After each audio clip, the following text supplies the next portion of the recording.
Bismillahirrahmanirrahim. Həzrəti Peyğəmbər sallallahu aleyhi və səlləm buyurur: Aliyə xidmət etmək böyük günahların kəffarəsidir və Allahın qəzəbini söndürər. Mənbə Cəmiül Əxbar səhifə 276. Salam.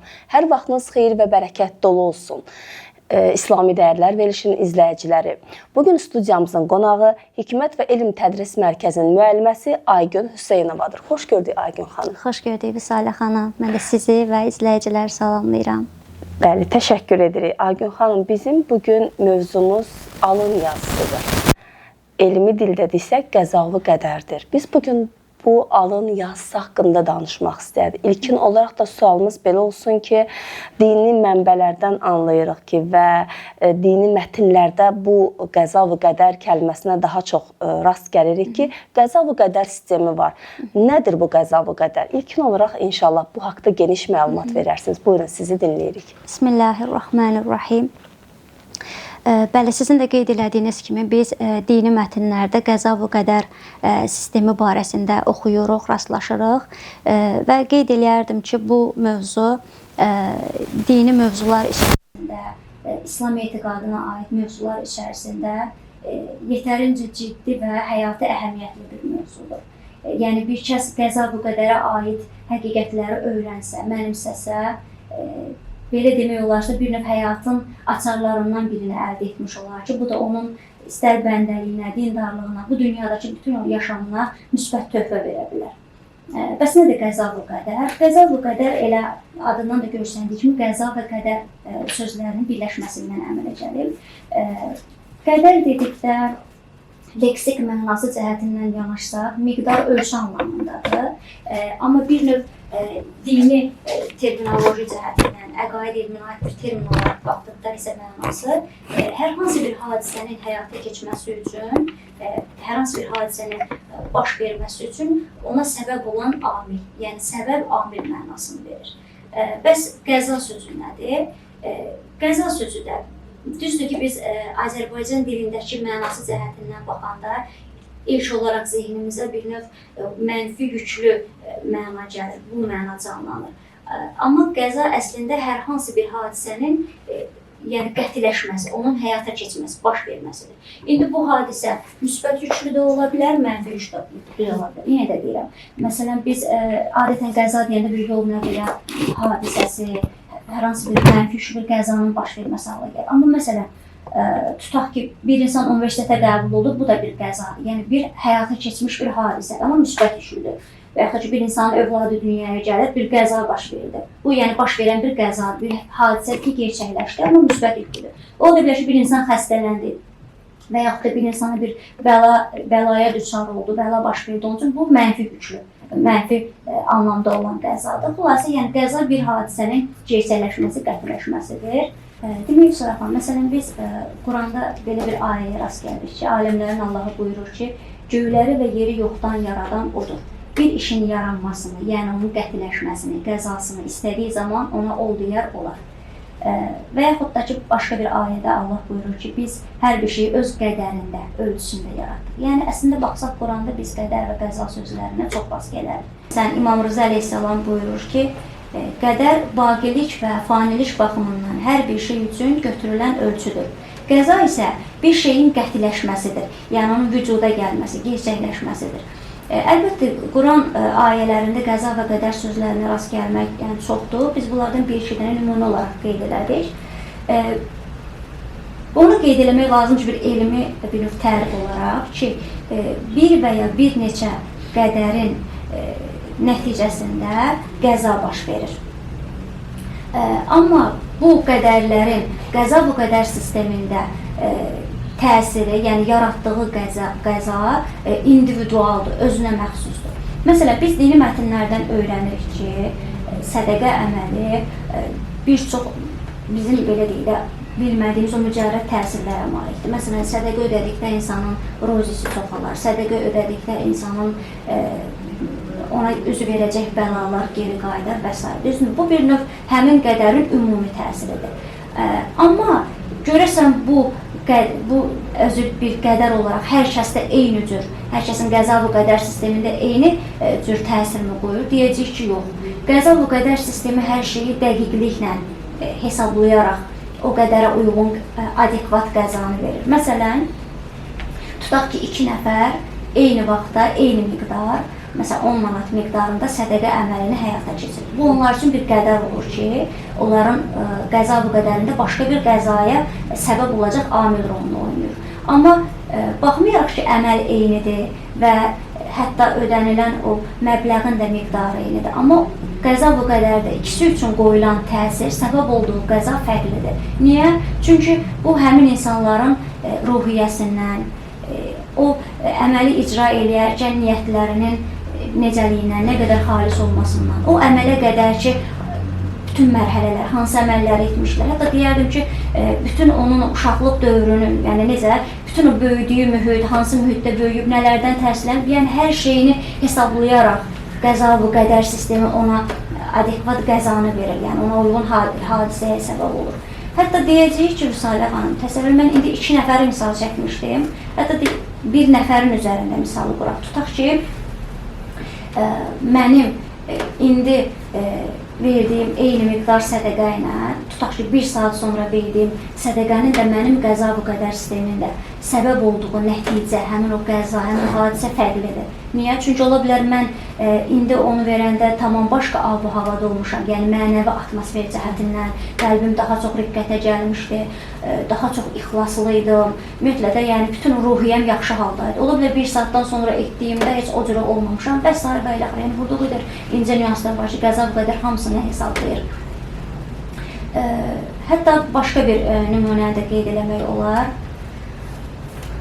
Məsələn, mənim bayaqki misalına geçsin. Mən bayaqlar dedim 1 saat sonra etdiyim əməl, 2 əməl arasındakı fərq. İndi deyirəm ki, məsələn, mən indi eyni vaxtda 2 nəfərə sədəqə verirəm, ikisinə də eyni miqdar verirəm.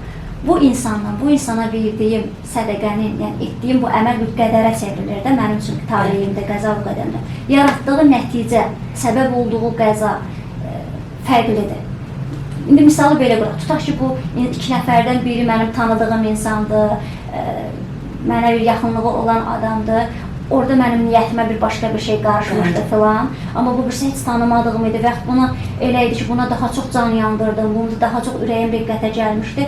Baxırsınız ki, eyni əməldir, sədəqədir, eyni miqdar sədəqədir, amma ikisinin yaratdığı səbəb olduğu qəza fərqli oldu. Niyə? Çünki mənim niyyətimdən, mənim həm onlara nisbətdəki ruhiyyəmdən, hətta o insanların özündən də asılı olaraq fərqləndi.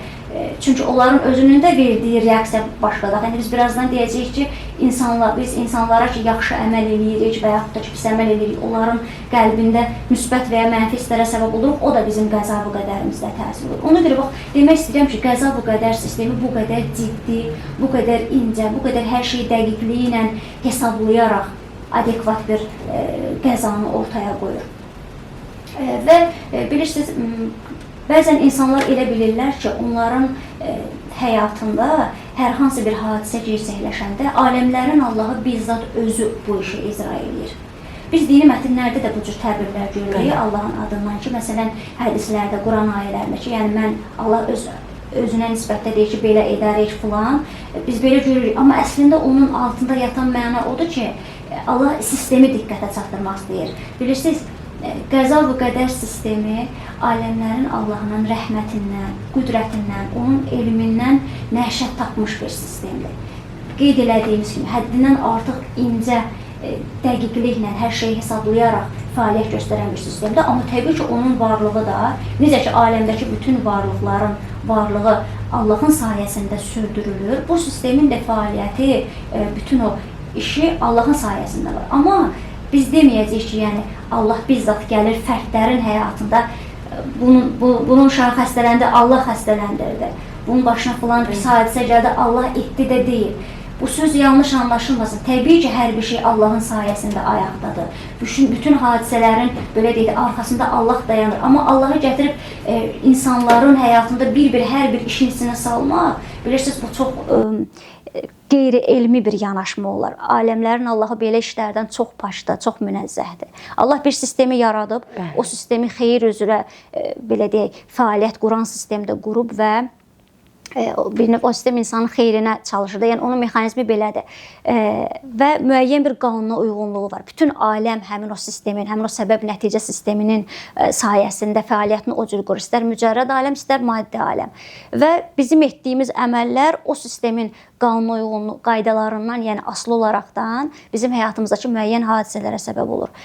Əslində elə burada danışdıqca da anlaşılır ki, doğrudan da arxada duran əlbəttə ki Allahdır, amma gəlib bizzat özü eləmir. Bir sistemdir və yaxdanca hələ bir-iki misal çəkmişik də, biz o misallardan da görürük ki, yəni sən əməl eləyirsən, sənin öz ruhiyyən, öz niyyətin, həmin vaxtdakı düşüncələrin sənin o etdiyin əməllə qəza və qədərə təsir qoydu. Yəni ona görə də bu məsələlərdən bir növ Allahı bizzat işlərin içərisində görmək və Allahı bir növ məsul tutmaq düzgün deyil. Həm də bilirsiniz niyə görə Salih xanım?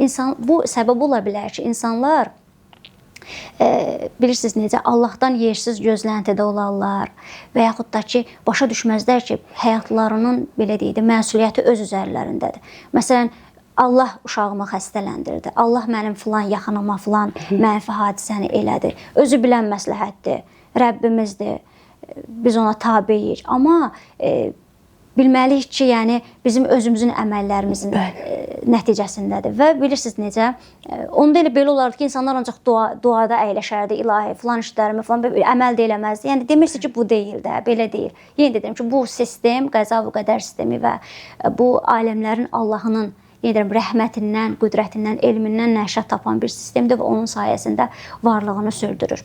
Xülasə, biz qeyd eləyəcəyik ki, bizim dinimiz praqmatik dindir, dəqiq dindir. Din bizə başa salır ki, həyatda qəza və qədər sistemi var və bu sistemdə hər bir qədərin, bu sistem hər bir qədəri özünə məxsus şəkildə, individual şəkildə, belə deyək, həmin o qəzaya uyğun nəticələndirir. Və indi buradan başqa bir məsələ də çıxır Salih xanım. İndi biz deyirik ki, məsələn, etdiyimiz hər əməlin, hər bir əməl qəza və qədər sistemində bir qədər olur, başqa bir qəza üçün, düzdür? İndi bu belə də anlaşılmasın ki, biz sabah hansısa bizə bir yaxşı bir iş üz verəndə, tutaq ki, bizə Kərbəlaya ehsan etdilər və yaxud da ki, bizə yaxşı bir iş təklifi gəldi və yaxud da ki, başımıza hər hansısa bir mənfi bir hadisə gəldi. Biz tez deməyək ki, aha, bu mən filan yaxşı əməl etmişdim, deyəsən onun nəticəsi oldu və yaxud bu mənim filan pis əməlimə görə oldu və yaxud da ki, başqalarına nisbətdə bu cür münasibət sərgiləməməliyik. Filan kəsə filan iş üzü verdi, o gün filan əməl eləmişdi, yəqin ona görə oldu. Biz bunu deyə bilmərik. Yəni bu nəticəni də tez çıxartmağa tələsməyək. Çünki bilirsiniz necədir? İnsanın hər anı qədərə çevrilir. Təsəvvür edin ki, nəinki etdiyimiz hər bir aktlar, bizim düşüncələrimiz, bizim keçirdiyimiz hisslər, qəlbimizin o riqqəti, hər bir şey, hər bir anımız qədərə çevrilir. Ola bilər ki, sənin təxminin bir dəfə düz olsun, amma yenə də sən əminliklə deyə bilmərsən ki, məhz həmin səbəbdən qaynaqlandı. Niyə? Məsələn, tutaq ki, filan yaxşı əməli etmişdim, amma o yaxşı əməlin arxasıca da mən bir neçə də günah əməl etmişəm. Bilirsiniz necədir? Yaxşı əməl etdiyim bir növ, necə deyim, o diaqonalla göstərsək, mənim o qəza və qədər sistemində o xeyrat faizi artdı, düzdür? Yəni ki, yüksəldi. Amma mən sonra günah elədim, o təzədən o şkala aşağı inir. Günah elədim, yenə aşağı indi. Başqasını incitdim, aşağı indi. Təzədən başqa bir yaxşı əməl elədim dəfələrlə. Bunlar yenə həmin o yaxşı qəzaya töhfə verdi və nəticədə o qəza gerçəkləşdi. Yəni biz deyə bilmirik ki, hansı qədər bizim taleyimizdə, yəni başımıza gələn hansısa hadisə məhz hansı qədərdən qaynaqlanır deyə bilmərik. Bir qədərdən də ola bilər, iki qədərdən də, onlarla qədərdən də ola bilər. Bu da bir məsələ, yenə də qeyd etdiyim kimi. Bu məsələn, tutaq ki, belə bir misal quraq. Biz elə bir insan görə bilərik ki, onun fiziki nöqsanlı övladı dünyaya gəlsin və biz baxarıq ki, bu insan həyatı boyunca, məsələn, uşaqlığından insanları istehza eləyən biri olubdur, başqalarının fiziki nöqsanlarını və s. problemlərini istehza eləyən bir adam olub. Məsələn, deyərsən ki, özü belə idi, qəza və qədər taleyi elə gətirdi ki, özünün də başına. Allah da ona elə övlad verdi. Bəli, və sistem elə etdi ki, onun onun da qarşısında, yəni öz başına da bu hadisə gəldi. Yəni onun öz etdiyi əməllər qəza və qədərində öz taleyində bu nəticəyə səbəb oldu. Amma biz elə bir insan da görə bilərik ki, onun fiziki nöqsanlı övladı olar, amma onun həyatına baxsan, onun kimliyinə baxsan, həyatı boyunca insanları incitməyən, heç başqalarını məsxərə etməyən biridir. Görürsüz? Yəni deməli biz tez də baxıb nəticə çıxartmamalıyıq ki, bu hadisə mənim başıma gəldi və yaxud da filan kəsin başına filan iş üz verdi. Bu onun etdiyi filan əmələ görə idi. Bu mənim etdiyim filan əmələ görə idi. Bunu rahat deyə bilmərik. Füsayə xanım, biz baxırıq ki, dini mətnlər, din gəlir bizi bəzi həyata aid qaydalardan xəbərdar edir. Məsələn, bayaqdan elə barəsində danışdığımız sədəqə barəsində deyir ki, yəni biz onu başqa yerlərdən əldə edə bilməyəcəydik. Çünki sədəqənin qoyduğu təsir mücərrəd bir təsirdir. Din də ki, gəlir bizi bax bu həyatın bu qaydasından agah eləyir. Bax, sədəqə əməlini etsəm bu təsirlərə səbəb olur. Və yaxud da deyir ki,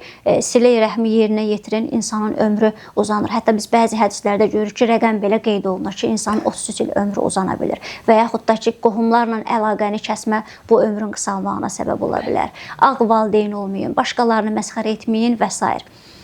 Peyğəmbər dövründə bir hadisə nəql olunur ki, bir nəfər çox kasıb idi, güzaranı yaxşı deyildi, ac olurdu, yəni güzaran yaxşı deyildi. Bir gün gəlir Peyğəmbərin yanına, deyir ki, ya Rəsulallah da, bəs mən kasıblıqdan çox əziyyət çəkirəm, mənə kömək eləyin. Peyğəmbər ona deyir ki, bəs sədəqə verdin. Həmin adam təəccüblənir ki, ya Rəsulallah, mən axı kasıblığımdan, maddi imkanımın pisliyindən danışıram da, və mənim maddi imkanım çox cüzdür, pulum çox azdır. Buna nisbətdə necə sədəqə çıxardım?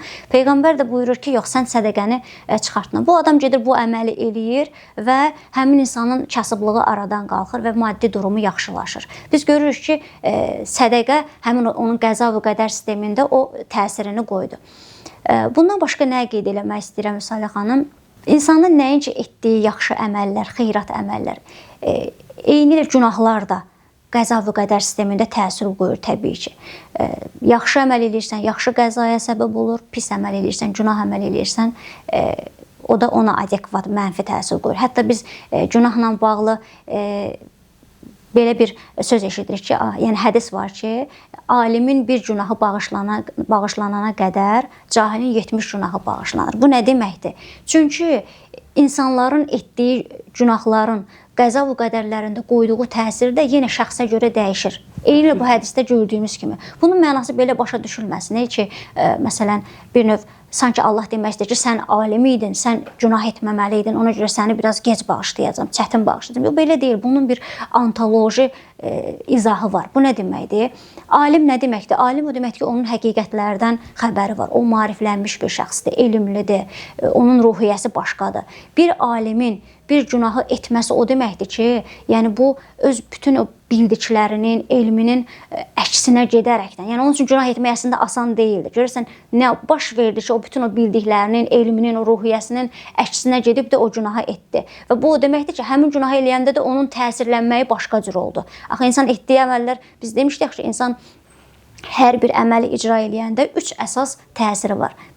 Yəni həmin andaca bizim təsirlənirik. Ruhumuza təsir qoyur, yaxşıdırsa təkamül edirik, pis əməldirsə tənəzzül edirik. Həmin andaca axirətdə öz təcəssümünü tapır. Buna aid də dini mətndə hədislərdə var və bir də qəza və qədərimizə olan təsiri. Bu alim də qeyd etdiyim kimi bayaq sadaladığım səbəblərdən. O ki özünün bütün o elminin filanın əksinə gedib o günahı eləyəndə onun təsirlənməsi, ruhiyyəsinin o kimliyinin pisləşməsi də başqa olur deyə. Onun o bir günahının bağışlanması, yəni həmin o tənəzzülün təzədən bərpa olması daha çətin olur. İndi cahilə gələk. Cahildə necədir? O elmsizdir. Əlbəttə bu o demək deyil insanlar rahat günah etsinlər. İnsan etdiyi günah eləyirsə bilsin ki, qəza və qədərində təsirini aldı. Yəni bu qəti bir məsələdir. Necə ki bayaqdan elə bunun haqqında danışırıq. Amma cahil necədir? O elmsizdir deyə, yəni onun bilmir, məlumatı yoxdur, marifi yoxdur, elə də və yaxud ki güclü ruhiyyəsi yoxdur.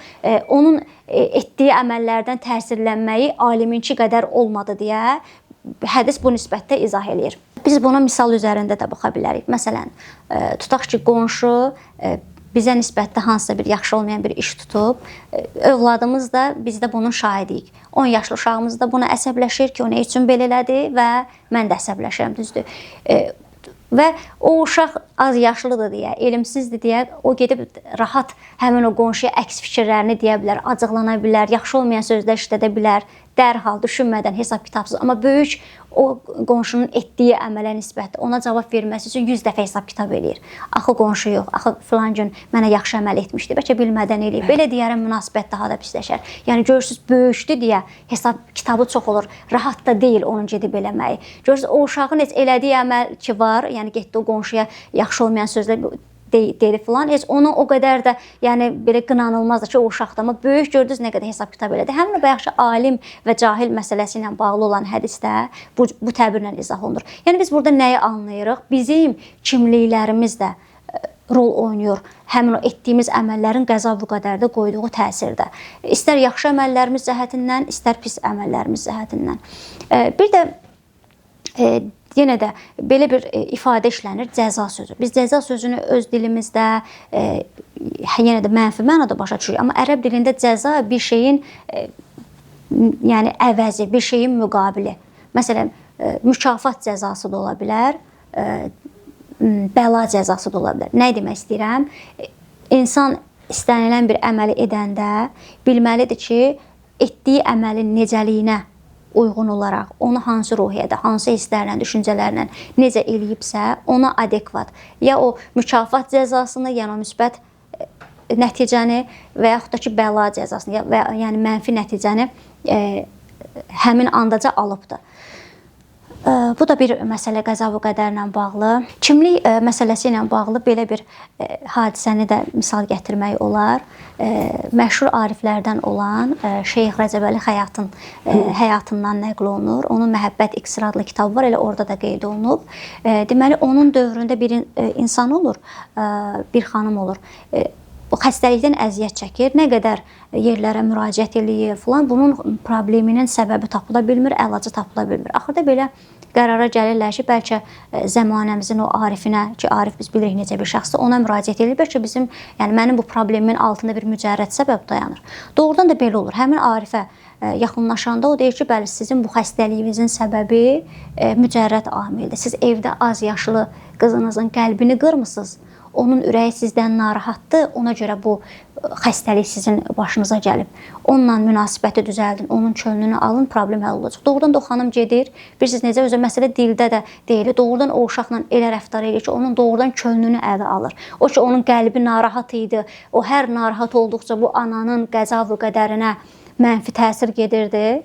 O indi onun könlünü aldı, onun ruhiyyəsini dəyişdi, özü ilə arasındakı münasibəti düzəltdi və ondan sonra həmin xanımın o problemi həll olur. Yəni biz görürük ki, bilirsiniz, biz yenə də qeyd edirəm, nəinki yəni etdiyimiz aktlar, bizim düşüncələrimiz, hisslərimiz də qəza və qədərə təsir qoyur. Baxın, biz məsələn tutaq ki, eşidirik ki, filan kəs filan uğura və yaxud da ki, filan xoş bir nəticəyə çatıb. Kimisə barəsində yaxşı bir xəbər eşidirik, düzdür? Heç nə etmirəm, sadəcə eşitdim. Bu an mən içimdən hansı hissləri keçirdirəm? Ola bilər ki, deyirəm, ürəyimdə bir şükür hissi keçir. Yəni dilimlə danışmıram, heç bir rəftar, akt icra eləmirəm. Amma daxilimdə keçirdiyim hisslər necədir? Onun adına sevinirəm, bir şükür hissi gəlir. İlahi, nə yaxşı oldu, ilahi. Filan dostumun da ona oxşar problemi var idi, onu da həll elə bilər. Qəlbim riqqətə gəlir. Bu an mən qəza və qədərimə müsbət təsir qoyuram. Və yaxud da ki, bir eşidirəm, əksinə mənfi hisslər keçirdirəm. Deyək ki, narahat oluram, paxıllığım olur və s. Bu zaman bu hisslərimdə, hələ heç nə eləməmişəm, amma içimdə o hissləri keçirdirəm, qəlbim mənfi riqqətə gəlib də, yəni narahatçılıq duyuram, həsəd keçirdirəm, o da qəza və qədərimə təsir qoyur. Yəni bu qədər dəqiq, bu qədər incədir. Bəs elə ona görədir ki, Allahın lütfüdür ki, din gəlir bizi bu məsələlərdən agah eləyir. Ki, ey insan, sənin etdiyin hər əməl, yəni sən elə bilmə ki, sən filan kəsə bu pisliyi elədin, sən filan bir günahı elədin, nəticəsi axirətə qaldı və yaxud da ki, elədim və bilirsiniz necə, ola bilər ki, insan belə fikirləşsin ki, nəticə axirətə qaldı bir babdan. Amma sən bilməlisən ki, həmin andaca sənin taleyivə təsir qoydu. Bu və ya digər şəkildə, indi biz onu bilmirik, mücərrəd sistemi deyə, sənin öz taleyində, gələcək taleyində sən onun nəticəsini görəcəksən. Və yaxud da belə deyil ki, biz hər hansı bir günah eləyək, başqalarını incidək, başqalarına zülm eləyək, haqqına girək, fikirləşək ki, məsələn, mən dindaram, mən Kərbəlaya gedib gəlmiş bir şəxsəm, zəvvar olmuşam filan. Sanki mən Allaha daha yaxınam da, bir Allah yanında üzrüm var, Allah məni tez bağışlayır filan. Yox, bir qayda var. Yəni bu mücərrəd sistemi, yəni o qəza və qədər sistemi çox dəqiq işləyir. Sən əgər başqasını incitmisənsə, yəni ona adekvat da təsiri, nəticəni görəcəksən. Belə deyil ki, sən dindarsan, namaz qılırsan deyə bir növ sənə üzr var, bir növ sən Allah yanında biraz əzizsən, sənin əməllərin. Yəni elə deyil. Hər kəsdə dediyim kimi də Salih xanım çox qəribədir. Yəni insanın bir əməli eləyirsən, sənin keçirtdiyin hisslərin, düşüncələrin, ruhiyyən, o vaxta qədərki əməllərin hamısı hesablanır. Mən indi filan bir yaxşı əməli eləyirəm, hə? Bu yaxşı əməldən əvvəl namaz qılmışdım, Quran oxumuşdum, filan çətinlikdə olan mənə yaxınlaşmışdı, ona kömək eləmişdim. Mənim indi elədiyim bu yaxşı əməl bu əməllərdən sonraya təsadüf eləyir, hə? Düzdürmü? Bu etdiyim əməlin qoyduğu qəza-və qədərimdə, taleyimdə qoyduğu təsirlə, məsələn, bu əməli eləyəndə bayaq sadaladığım əməlləri eləməmişdim. Və yaxud da ki, anamın qəlbinə dəymişdim və yaxud da ki, kiminsə incitmişdim və sonra bu yaxşı əməl elədim. Bu ikisinin qoyduğu təsir fərqlidir. Bilirsiniz, biz bunlardan nə nəticəni alırıq? Biz bunlarla demək istəyirik ki, özümüzə də, insanlara da ki, həyatda qəza və qədər sistemi var və Həzrət Əleyhisselam buyurur ki, insan öz əməlinin girovundadır. Yəni, biz bilməliyik ki, etdiyimiz əməllərin nəticəsini öz talih sistemimizdə alırıq. Bu deməkdir ki, sən ey insan, etdiyin əməllərdən diqqətli olacaqsan. Sən elədiyin əməllərin məsuliyyətini üzərinə götürəcəksən. Sən bir addım atmazdan əvvəl yaxşı fikirləşəcəksən. Bax, mən bu yaxşı əməli eləyirəm. Bilim ki, onun nəticəsi olacaq. Mən bu pis əməli eləyirəm, bu günaha imza atsam, bilməliyəm ki, dərhal öz taleyimdə qəza və qədərimdə onun nəticəsini görəcəm. Hətta bu misalda qeyd edərdim, bəlkə izləyicilərə maraqlı olar. Tutaq ki, indi bu proqramı izləyirlər. Hə? Bu özü bir onların həyatında qədər olur da. Dini məlumatlar, informasiyalar eşidirlər. Amma bu bir qədər deyil. Çünki bu, məsələn, 20-25 dəqiqəlik bir vaxt ərzində onlarla qədər hasil olur onların taleyi üçün. Bir dəfə bu məsələni eşidir, bir için şükr edir ki, ilahi nə yaxşı bu həqiqəti öyrəndim. Bir dəfə filan məsələni, bu deyək ki, proqramı izləyir, evdə kimsə onun dinləməyinə mane olur, qayıdır ona bir kobud cavab verir, qəlbini qırır, bu da onun. Yəni, başa düşün, 20-25 dəqiqə ərzində bu özü bir verilişi izləmək bir qədər idisə onun taleyi üçün. Amma həmin vaxtda bütün o anlarda keçirtdiyi hissləri, etdiyi rəftar hamısı, yəni onlarla qədər hasil oldu. Xülasə, qəza və qədər sistemi var və biz bilməliyik ki, əməllərimizdən diqqətli olaq. Yenə də deyirəm ki, din əslində Allahın bir lütfüdür ki, Allah vəhy vasitəsilə gəlir, bəx bizi bu həqiqətlərdən agah eləyir ki, insan, sənin həyatın necədir və sən necə yaşamalısan, necə əməl eləməlisən. Aygün xanım, ümumiyyətlə bu danışılanların hamısı ki, götürülüb bir yerə cəm olsa, biz anladıq ki, qəza və qədər daha geniş bir mövzudur. Yəni, onun içərisindən daxil olduqca sanki bir dəryaya daxil olursan və bitmək, tükənmək bilməyən suallar və insanı daha çox maraqlandıran bir yönlər gəlir. Və öncədən də onu da izləyicilərimizə çatdıraq ki, qəza və qədər mövzusu ən geniş mövzulardan biridir. Sadəcə biz zamanımıza və vaxtımıza görə biz bu mövzunu qısa, belə dedik, giriş formasını veririk. Ön söz kimi veririk ki, xülasə olaraq bilmirik ki, ilkin təsəvvür yaradaq ki, bu qəza və qədər nədir? Bəli, izləyicilərimizdə qəza və qədər haqqında məlumatlar azcıq da olsa olsun. Ümumiyyətlə, bütün bu danışılanları, belə deyək də, bir tərəfə qoysaq və son qənaətə gəlsək ki, deməli qəza və qədər insanın taleyini də dəyişir. Biz bu nəticəyə gəldik, çıxdıq və verilişə başlanmazdan öncədən də biz qəza və qədər deyirik. Ola bilər kimlərdəsə, belə deyək də, bir az çətin qavramı olar və yaxud da ki, çətin başa düşək. Onu öncədən də deyək ki, çoxları buna alın yazısı deyirlər. Elə isə belə bir sual sizə yönləndirək. Alın yazısı əgər deyiriksə və daha çox, belə deyək də, öz ölkəmizdə, öz millətimizdə belə bir söz var ki, hər kəsin öz alın yazısı var. Yəni, Allah nəyə yazıbdırsa, mütləq biz onu yaşayacağıq.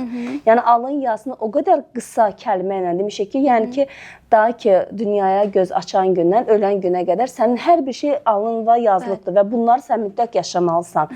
Ümumiyyətlə, dinimiz bu alın yazısı haqqında nə deyir və nə qədər doğrudur ki, bizim öncədən alın yazımız var? Bax, bunun haqqında da qısaca da olsa istərdik məlumat alaq. Buyurun. Bəli, Vüsalə xanım, alın yazısı ilə bağlı biz, belə deyək də, ürfdə, insanlar arasında siz qeyd elədiyiniz kimi belə bir yanaşma ilə rastlaşırıq ki, insanlar bəzən elə bilirlər ki, onlara yazılmış taleyi, alın yazısını yaşayırlar. Bu sözü istər, yəni, əgər alın yazısı deyəndə insan dünyaya gəlməmişdən və yaxud da ki, dünyaya gələndən sonra onun üçün bir şey yazılıb və insan da ona uyğun yaşayır. Əgər bu mənadadırsa, deyəcək ki, belə bir şey yoxdur. Yəni insan ona öncədən yazılmış alın yazısını yaşayır deyə bir şey yoxdur. Elə bayaqdan bura qədər ki danışdığımız məsələlərdə əslində bu sualı bir yerə qədər açıqlayır. Alın yazısı taleyi var, amma necə bizim özümüzün etdiyimiz əməllərlə həmin o alın yazısını yazırıq. Biz öz taleyimizdə, öz alın yazımızda birbaşa olaraq özümüz məsuliyyət daşıyırıq və təbii ki, başqalarının da təsiri var. Necə? Məsələn, tutaq ki, sən valideyn və xidmət edirsən və yaxud da valideynlə elə bir münasibətdəsən ki, ola bilər valideyn ya belə deyək bir akt olaraq, bir təşəkkürlə filanla, ya da ola bilər heç nə deməsin, heç nə etməsin, amma sənə qarşı, yəni övladına qarşı keçirdiyi o xoş duyğularla, xoş hisslərlə, ürəyindəki o razılıq hissi ilə sənin taleyinə təsir qoyur. Yəni demək istəyirəm ki, sənin alın yazında başqalarının da bu cür rolu var. Və yaxud da sən başqasını incitmisən, qəlbin qırmısan, o səndən narahatdır. Yəni ürəyin daim onun ürəyinin o narahatlıq hissi sənin qəza və qədərin o mənfi impulsu ötürür. Deməli, başqalarına etdiyin əməl, onların ürəyində hansı təsiri qoyursa, sən öz alın yazında, öz taleyində onlardan o cür təsirlənir. Bəli, Aygün xanım, ümumilikdə biz qəza və qədər mövzusuna girişdə nə qədər insan bir kitabın girişində nə qədər girişi oxuyub fikir çatdıra bilərsə, biz də o qədər bugün qəza və qədər haqqında çox qısaca bir məlumatlar verdik. Və ən sonda qəza və qədərlə bağlı izləyicilərimizə ən sonda nə idi çatdırmaq istəyirdiniz? Buyur, sizə eşidirik. Bəli, Vüsal xanım, mən də elə sizin eynən sözünüzə qüvvət olaraq demək istəyərdim ki, qəza və qədər mövzusu həddindən artıq geniş, yəqin ki, bütün o müzakirə boyunca da hiss olundu ki, necə müxtəlif tərəfləri var. Yəni bir nüansı deyirsən, başqa bir məsələsi. Yəni çox geniş və mürəkkəb bir mövzudur əslində. Sizin də qeyd etdiyiniz kimi biz sadəcə yəni ilkin təsəvvür yaradaq. Bir dəfə əgər bu məlumatlardan xəbərsizliksə bunları eşidək. Bilək ki, bizə yazılmış alın yazısını deyil də öz əməllərimizin belə deyək taleyimizdə, o qəza və qədər sistemində yaratdığı nəticələri yaşayırıq. Bunlardan heç olmasa bir yerə qədər də olsa təsəvvürümüz olsun. Bu mövzunun belə deyək də ciddiliyi, mürəkkəbliyi barədə hətta bir hədislə yekunlaşdırmaq istəyərdim. Həzrəti Əli əleyhissalamdandır. O Həzrətin dövründə ondan qəza və qədər barəsində soruşurdular. Həzrət cavabında buyururdu ki, qəza və qədər, yəni o qaranlıq bir yoldur. Onunla getməyin. Dərin bir dənizdir. Ora girməyin. Bu ilahi bir sirdir. Anlamaqda özünüzü çətinliyə salmayın. Yəni biz bu hədisdən də görürük ki, qəza və qədər mövzusu çox, yəni ciddi, mürəkkəb bir mövzudur. İndi yəni bir kəsin əgər bunu anlamağa, bunu araşdırmağa, əgər potensiala çatmayacaqsa, gərək özünü çox çətinə də salmasın. Hədisin təbii ki, şərhi var. Sadəcə vaxtı nəzərə alıb oralara daxil olmuram. Nə demək istəyirik? Biz elə, bəs nə üçün bu mövzunu gündəmə gətirdik, əgər belə çətin idisə, qeyd elədiyim kimi, yəni bir yerə qədər təsəvvür yaratmaq üçün, məlumatımız olsun deyə. Allah bizlərin hər birimizi, yəni əməllərimizdən müğayət olmağa, əməllərimizdə diqqətli olmağa müvəffəq eləsin. Çünki bu sözlər, bilmirəm, izləyicilərdə hansı fikri təsəvvürü yaradacaq, amma elə bilirəm ki, verilişin əvvəlində də qeyd elədiyimiz kimi, həyatın açar mövzularından biridir. İnsan bunu doğrudan mənimsəsə, doğrudan bu mövzunun ciddiyyətini hiss eləsə, artıq yaşamında, gündəlik əməllərində, dindardırsa dindarlığında təsir qoyacaq. Biləcək ki, bu əməli eləyirəm, bunu necə elədim? Bax, onu adekvat təsir alıram. Ona görə də Allahdan hər birimizə əməllərimizin yaxşı olmasını, həyatda diqqətli yaşaya bilməyimizi, öz taleyimizi, qəza və qədərimizi yaxşı yaza bilməyimizi, öz əməllərimizlə yaxşı cıza bilməyimizi arzulayıram. İnşallah. Nə gözəl, xoş sözləri eşitmək, düzgün yolda addımlamağa sanki bir addım da kömək olmaq elə özü gözəl idi. Təşəkkür edirik bir daha dəvətimizi qəbul etdiniz və bizim təklifimizə, belə deyək də, yan keçmədiniz. Təklifimizi qəbul etdiniz, gəldiniz bu mövzu haqqında bizə geniş də, belə deyək də, verilişimizin çatacağı bir vaxt qədərində zaman ayırıb müəyyən məlumatları verdiniz. Bir daha təşəkkür edirik. Mən sizə təşəkkür edirəm Müsalə xanım. Həm dəvətinizə görə, həm belə bir mühüm mövzuya yer ayırdığınıza görə mən sizə və kollektivinizə minnətdaram. İşlərinizdə uğurlar arzulayıram. Təşəkkür edirik. Bəli, əziz izləyicilər, qonağımız Hikmət Elm və Tədris Mərkəzinin müəlliməsi Aygün Hüseynovadır. Sizinlə sağollaşırıq ki, gələn verilişdə yenə salam deyək, yenə bir yeni mövzuları müzakirə edək. Sağ olun, salamat qalın, Allah amanında.